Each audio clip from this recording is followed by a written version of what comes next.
O programa a seguir tem classificação indicativa livre. Basta abrir os jornais, ligar a TV e a notícia está lá. A Venezuela está em colapso.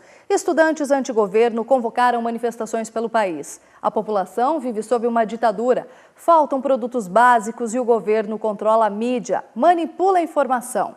Todas essas declarações foram retiradas dos principais sites de notícia brasileiros. É assim que a imprensa nacional se refere à Venezuela. Mas até que ponto as informações que chegam até nós, por meio das agências de notícia e dos correspondentes internacionais, são de fato reais? Eu sou Thaís Leonardi e o América Latina Viva especial de hoje fala sobre a situação da Venezuela.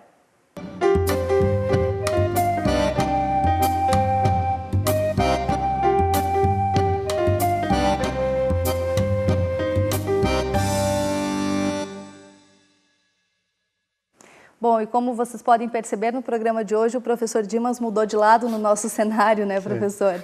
Seja bem-vindo ao seu próprio programa. Obrigado, Thaís. O professor Dimas, que tem uma longa trajetória aqui dentro da universidade, também na sociologia, ele é professor titular e sênior nos programas de ciências sociais e também no doutorado em meio ambiente e desenvolvimento, é pós-doutor em sociologia, autor de diversos artigos, de 2 livros e um grande estudioso do continente latino-americano e, é claro, apresentador aqui do América Latina Viva desde 2010. Professor, no programa de hoje a gente vai fazer uma reflexão sobre a situação da Venezuela e, para começar, eu gostaria de começar com uma pergunta que tem sido muito falada entre a população. A Venezuela vive sob uma ditadura? Thaís, apesar de que muita gente gostaria que fosse, efetivamente, objetivamente, não é. Né? Nós podemos discutir digamos, a natureza do processo democrático, a qualidade do processo democrático, mas ela se inscreve, né, numa trajetória de uma nitidez constitucional, né, visível, inclusive a própria oposição compartilhou desse processo participando das eleições desde 98, quando Hugo Chávez pela primeira vez foi eleito, né, naquele país. Então, e da onde que vem justamente então essa ideia, professor? Essa ideia, ela começa a ganhar corpo, num certo sentido, com uma certa intencionalidade explícita, tanto pela mídia como também por, digamos, países ou governos poderosos, né, que têm uma geopolítica que tende a caracterizar certos governos de caráter popular, como são esses da América Latina, novos governos populares, né, nos quais se inscreve o Equador, a Bolívia, a Argentina, em parte o Brasil também e a Venezuela, principalmente. Então, esta ideia de caracterizar como sendo regimes arbitrários, tendenciosos, ditatoriais, ela tem um endereço certo, que são esses países, e a Venezuela cumpre essa função emblemática de ser a cabeça de ponte desses novos governos que são visados explicitamente, principalmente pelos Estados Unidos. Inclusive, uma maneira fácil de contrapor essa argumentação, né, da Venezuela viver sob um regime ditatorial, é que nos últimos 15 anos, desde a chegada do Hugo Chávez, foram realizadas 19 consultas à população entre eleições, referendos e plebiscitos. Ou seja, por parte do governo há um interesse em ouvir a população, professor. Com certeza. Esse processo se remete a uma nova cultura política na América Latina e por isso que também as nossas democracias são muito recentes. A tradição é que nós temos tido, historicamente, regimes de exceção como regra, não como exceção, né? E governos oligárquicos, governos elitistas, em que a participação popular tem sido sempre relegada a um segundo plano. A novidade desses governos é essa emergência dessa novidade com características populares, não populistas, embora às vezes possa as duas coisas andar juntos.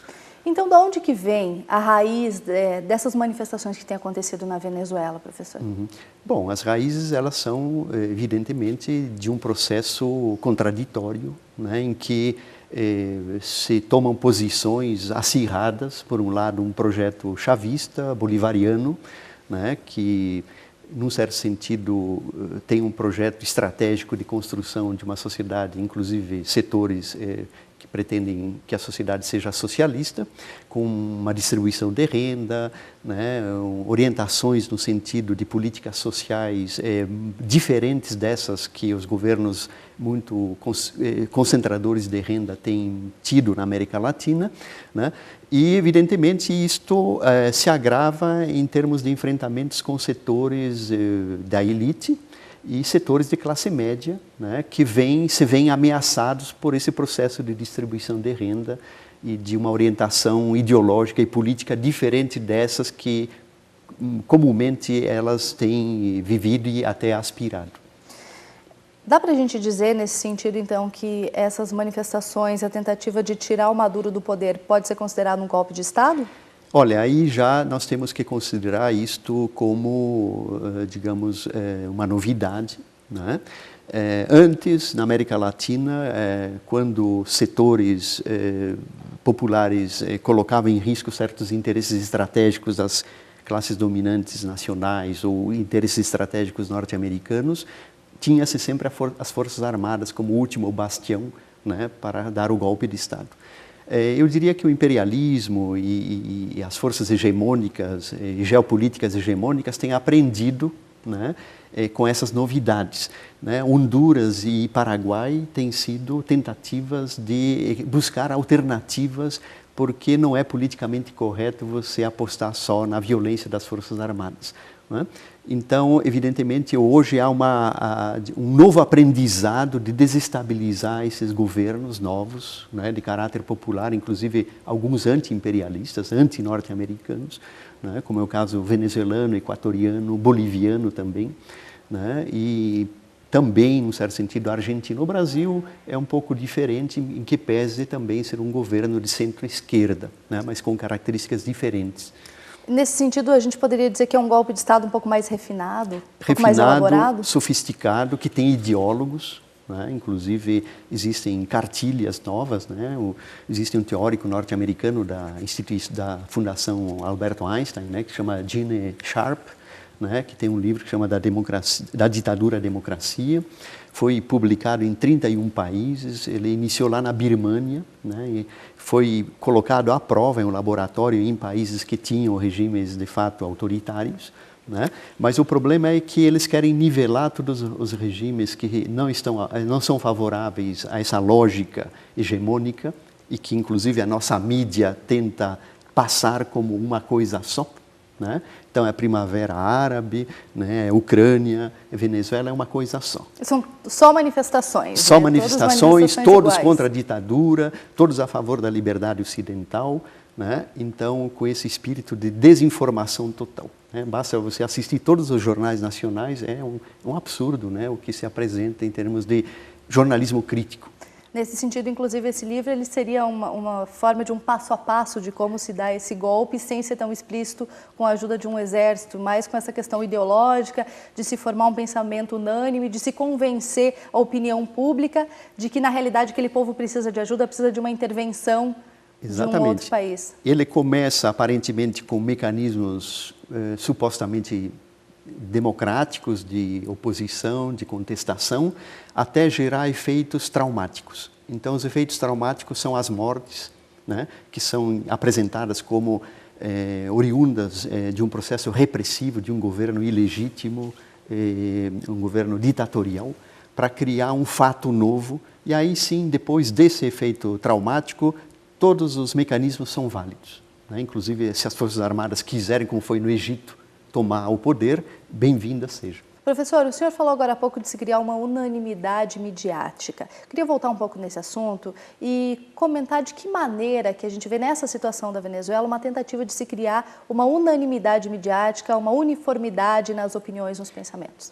Esta uniformidade, essa unanimidade advém de um monopólio sobre a informação, né? É evidente, não é segredo para ninguém, que quem monopoliza são as grandes agências de comunicação, e que são poucas, né? E que tem o script de todo dia apresentar determinadas notícias como centrais, intencionalmente orientadas para uma certa direção, né? É incomum você ver jornais no período dos horários nobres, no horário do jornalismo, né, falado, televisionado, que se comente, por exemplo, questões ligadas ao Paraguai, por exemplo, falando sobre a América Latina, né? A destituição de Lugo foi uma coisa tranquila e normal, né? Alguém que se excedeu, o parlamento esteve lá e destituiu e ponto, se acabou. Foi um dia de notícia, ou duas no máximo. A Venezuela, ela merece, por conta de seu caráter emblemático, né, desafiador à lógica geopolítica hegemônica e dominante, como o cenário central, né, do noticiário, né? Então, já no último mês, está pautado como sendo o tema central e induzindo, evidentemente, ao entendimento de que aí estamos diante de um governo autoritário, que reprime, né, que monopoliza e controla os meios de comunicação, né? Esta é a questão chave, né? E, professor, em relação à mídia na Venezuela, o que a gente pode dizer? Há um controle da mídia por parte do Nicolás Maduro? Num certo sentido, há um controle, evidentemente, né? Mas não é um controle totalitário, autoritário ao extremo, né? A oposição, assim como os empresários, eles têm liberdade, né? Existem empresários, inclusive, favoráveis ao governo Maduro, né? Nós temos que analisar um pouco a estrutura também econômica e política da Venezuela para entender em que, digamos, qual é o compasso da situação política em relação à mídia. Mas é muito diferente de Cuba, por exemplo, né? Os Estados Unidos não precisam de controle nenhum, porque o controle sempre existiu, né? Os grandes monopólios estão aí, os pequenos não sobrevivem, né? Falando um pouquinho em relação, agora o senhor tocou no assunto de Cuba, é muito comum a gente ouvir por aí uma certa confusão entre a situação política da Venezuela, de Cuba, da Bolívia. Quais são os pontos de convergência e os pontos de divergência entre as situações desses países, professor? Bom, a começar pela estatização dos meios de produção. Cuba estatizou todos os meios de produção, desde 59, 60, né? Daí o grande, digamos assim, embate, enfrentamento com os Estados Unidos, né? A Venezuela ela estatizou alguns bens estratégicos, como o Brasil estatizou o petróleo, que sempre foi estatal, né? Diferentemente, por exemplo, da época da Unidade Popular no Chile, que houve todo um processo de estatização das grandes empresas, na Venezuela não ocorreu esse processo, né? Então, rigorosamente falando, Cuba, né, não tem nada a ver com a Venezuela nessa perspectiva da estatização dos meios de produção, né? São situações diferentes. Muito diferentes. Professor, eu gostaria de encerrar esse bloco com uma pergunta que é a seguinte: quais são os pontos em comum que nós podemos encontrar entre esses países que sofreram intervenções norte-americanas? Mas antes de responder essa pergunta, a gente vai para o intervalo e ficamos com a resposta no próximo bloco. A gente volta já.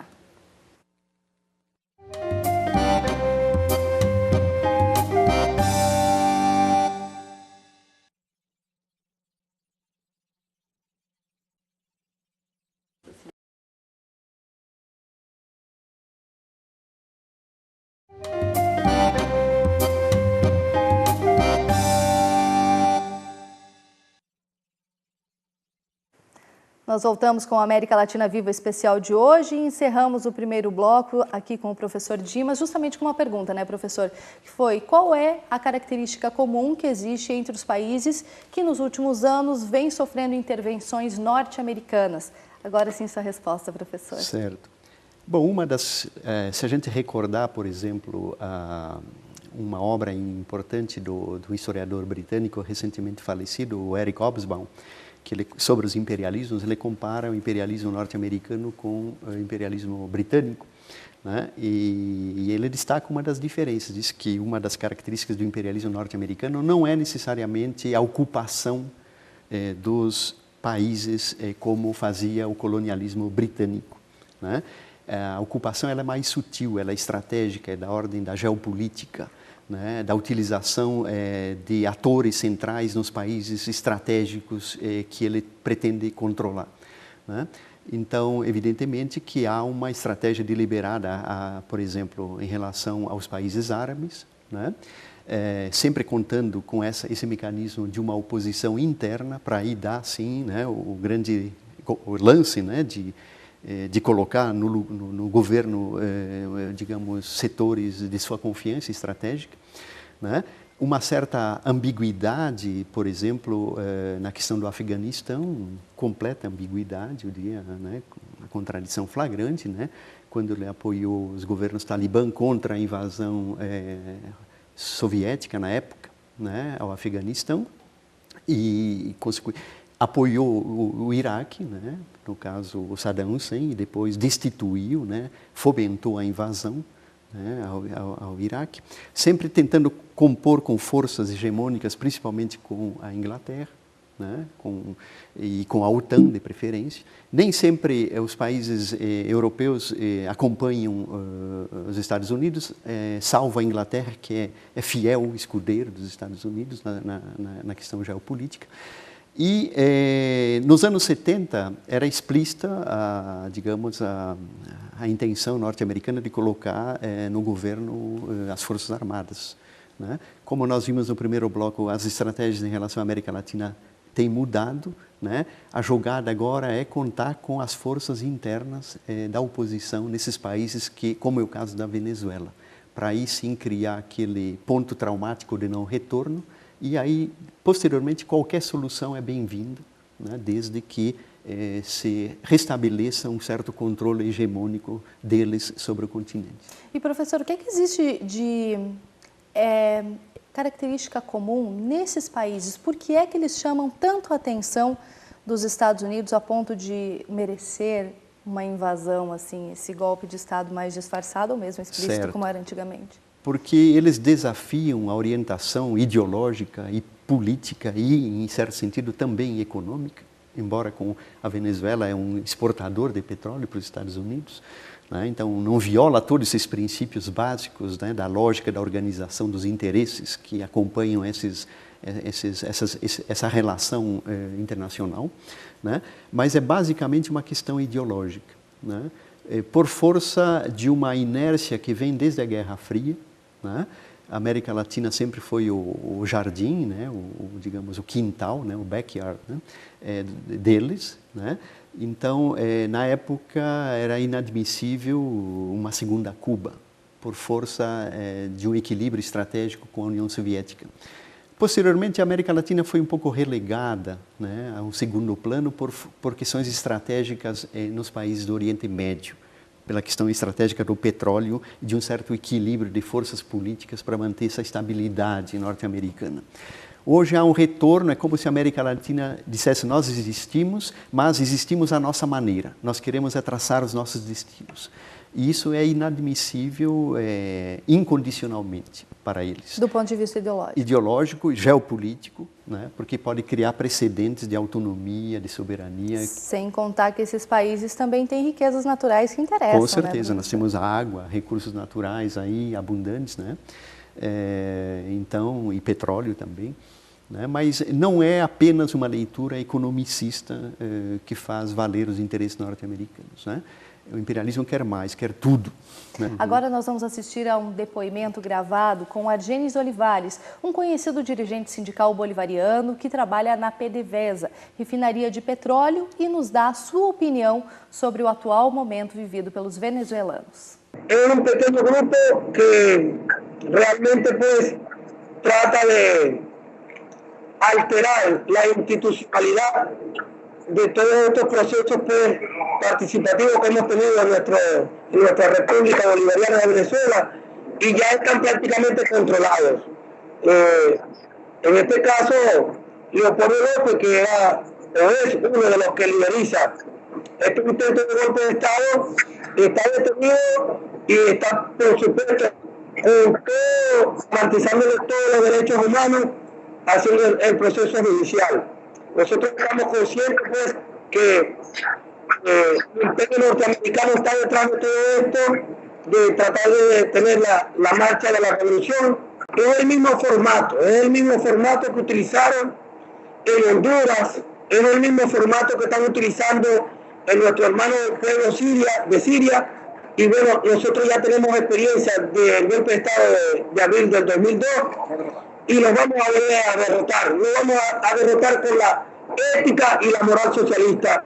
de la gran mayoría del pueblo. El 60% del pueblo venezolano votó por la opción socialista, que nosotros ratificamos que fue asesinado por la derecha fascista que hace vida en nuestro país y que por supuesto tiene relaciones con el imperio norteamericano, un sector que se niega porque que quiera vengarse o que quiera volver a convertir a Venezuela en una colonia y adueñarse de las riquezas más grandes del mundo del petróleo. Pero nosotros le decimos a los pueblos del mundo, a los medios de comunicación, que en Venezuela realmente lo que se está propiciando es la paz. Las reservas más grandes del mundo del petróleo están siendo utilizadas en una relación comercial de ganar con los pueblos del mundo, en una integración de hermandad y de solidaridad para seguir desarrollándonos con la determinación de ser libres, soberanos e independientes. Professor, aí a gente vê um posicionamento político muito claro, favorável ao governo de Nicolás Maduro, né? O que mais a gente pode falar sobre esse depoimento? Sim, com certeza, né? São trabalhadores sindicalizados, defensores do modelo bolivariano, né? Defensores desde a primeira hora do modelo instaurado pelo Hugo Chávez e que estrategicamente têm seus interesses voltados para a produção e exploração do petróleo venezuelano. Então, consequentemente, aí governo e Estado se confundem e setores organizados da sociedade civil, como sindicatos e trabalhadores, que majoritariamente apoiam, né, o governo bolivariano. Né? A gente percebe aí que já se foram 12 meses da morte de Hugo Chávez, mas ele ainda continua bastante presente no país, né, professor? Com certeza. O Hugo Chávez é um ícone, né? É um ícone, um personagem central desse novo desenho político, estratégico, que deriva no socialismo do século XXI, o modelo bolivariano, que tem problemas, evidentemente, né?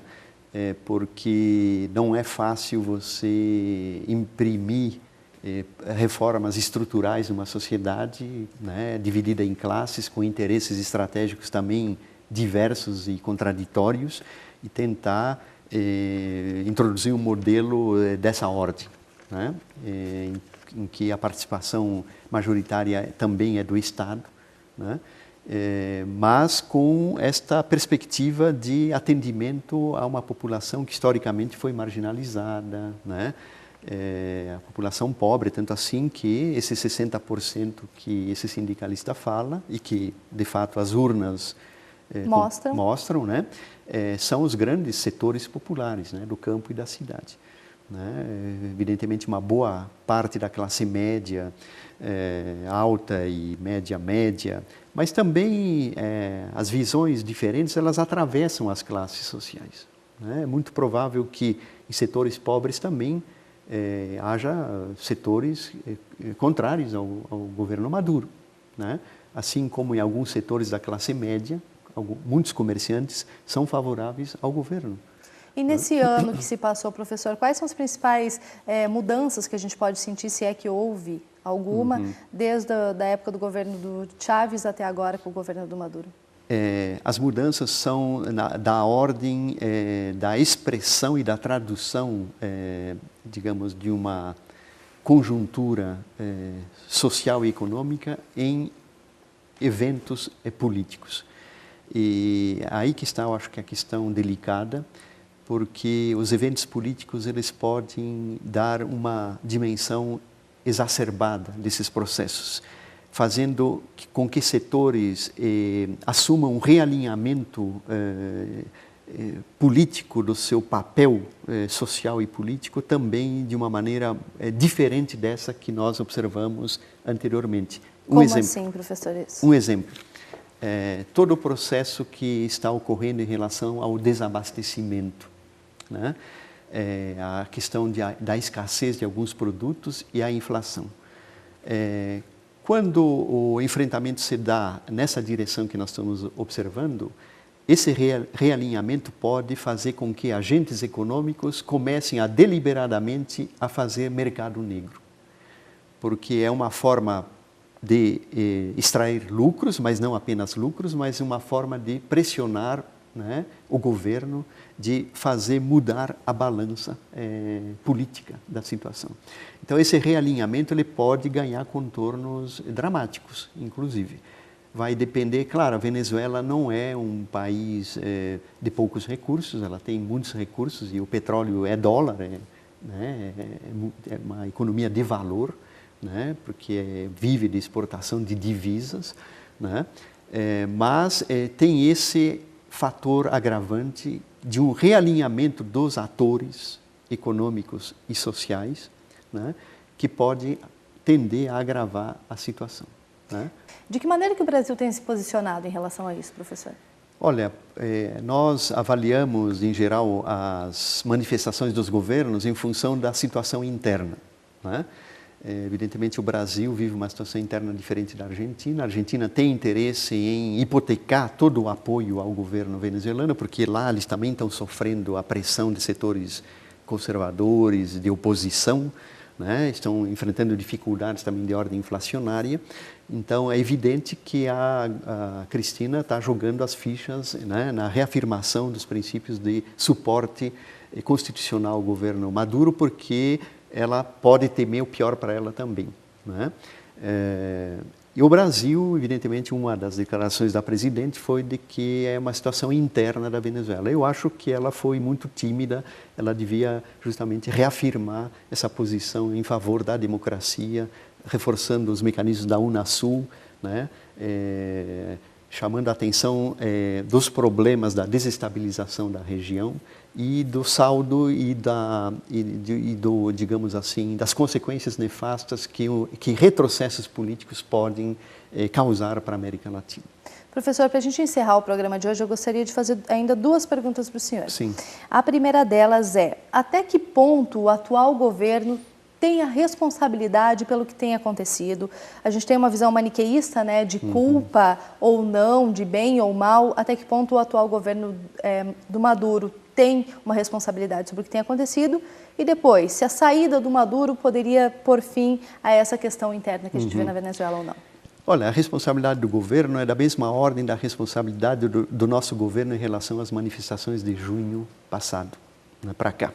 Com uma diferença de que talvez o Brasil não esteja vivendo, talvez não, o Brasil não está vivendo uma crise política, né? A crise política que o Brasil vive hoje é uma crise corporativa de partidos que estão no governo e que querem continuar tendo acesso às benesses, né, dos bens públicos, dos bens que estão de posse do governo e do Estado, né? Então, rigorosamente, no Brasil nós não temos uma crise de institucionalidade. Essa talvez seja a diferença em relação à Venezuela, que pode estar vivendo momentos talvez muito cruciais em relação... O teste será feito a partir de agora, para medir a solidez que esse sistema tem. Então, em termos assim de responsabilidade, não há uma responsabilidade intencional do governo em oprimir ou reprimir, né, a população.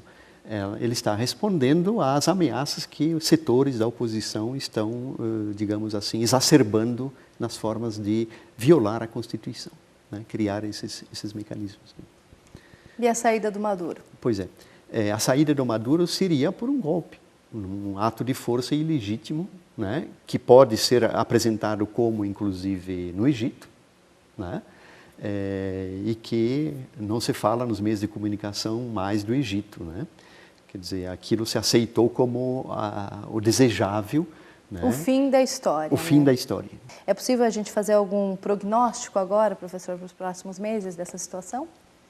Bom, o prognóstico, como eu disse, é um teste importantíssimo para medir o grau de solidez, de estabilidade, né, que o sistema político e social venezuelano, digamos, hoje expressa, né? Oxalá que, né, se estabeleça esse diálogo. Acho que uma democracia sem diálogo não existe, e que a oposição também entenda que ela tem um papel importante a jogar aí, mas desde que respeite as regras constitucionais, as regras democráticas. se vale de alguma coisa a gente desejar algo em relação a isso, é que, de fato, se abram esses canais, né, para um diálogo e que, bom, a oposição tenha tranquilidade suficiente, e se ela tem essa legitimidade que ela diz que tem, né, de combater um governo que para ela já não é tão legítimo assim, diferentemente da nossa concepção, que nós achamos que tem uma certa legitimidade, que é ela que espere a sua vez, né, e que derrote esse governo nas urnas, porque é a única arma democrática num país, numa situação, num regime, né, democrático, são as eleições. Tá certo, professor. Muito obrigada pela sua participação hoje aqui. Okay. O América Latina termina por aqui. Para rever esse e outros programas, acesse o nosso site e também as redes sociais. Até a próxima.